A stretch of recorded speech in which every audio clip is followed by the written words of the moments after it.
I'm Ricka from rickabrandon.com. And today we are going to talk about one of the favorite things for entrepreneurs to do, and that is hire friends and family. They all love it. It seems like a great idea in the beginning. And sometimes it does work out. A lot of times it's a disaster. So what I want to do is talk to you about 3 things that will help you make sure that your hiring of friends and family goes awesome and as well as it can possibly go versus blows up in your face and makes the holidays awkward. So the first thing is to really be clear about, can I be fair to this person as a boss? Am I going to be able to have them work for me Monday through Friday and then see them at barbecues on Saturday and Sunday and not want to talk about work all the time?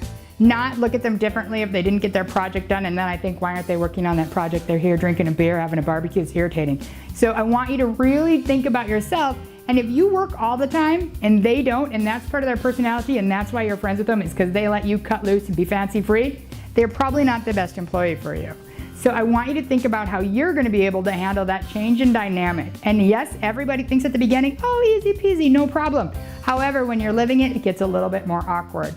The second thing is, will you be able to treat them like every other staff member you have, or will they get special treatment? So that means, will they always get whatever time they want off because you don't want to tell them no? Or will they kind of get special treatment that even though they're missing their sales numbers and you fired the other guy, you're not going to let them go because, I mean, they're your buddy, you've known them forever, or they're your sister or your brother. So I want you to think about if you're going to be able to treat them fairly, because one thing that can really drive apart a small team is unfair treatment. So when somebody is getting special treatment that they don't deserve, it really irritates everybody else, and it's likely to make some of your stronger performers leave if you are consistently giving special treatment to somebody who is a friend or family member. So the third thing I want you to really think about is, how is it going to affect that relationship outside of work? So that means if this is a friend from church or a friend from an association you belong to, let's say it goes bad. You're 60 days in and you just recognize, wow, they're not as smart as I thought they were, and this is way over their head, and I can't possibly spend any more time training them to do this job without slamming my head into the desk.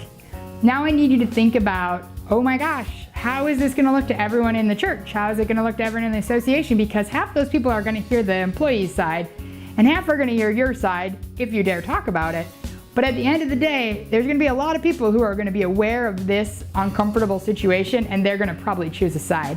So I want you to really think about, if you think this person is such a great hire and such exactly the fit that you're prepared for, life changes, people change. They might be great in October and they might have something happen in February that completely shifts how they show up to work. Are you going to be able to handle the discipline and the managing that they're going to require to be a contributing member of your team and risk the fallout of that shared community group? Because that is something that makes a lot of entrepreneurs keep people on staff well beyond their usefulness and well beyond any time that makes sense, just because they don't want to deal with the consequences of that. So yes, you can hire your friends. Yes, you can hire your family, but I really strongly encourage you to think it through before you do it, because for every time it goes great, there's probably 8 times that it blows up in the face and the relationship is forever altered. So I hope this helps. Think it through, make sure you're not knee-jerking, and if you do hire your friend, make sure you talk about everything up front. You're really clear about expectations, how things are going to be handled if they don't go well, and everything will go as well as it possibly can. I hope this helps, and happy hiring.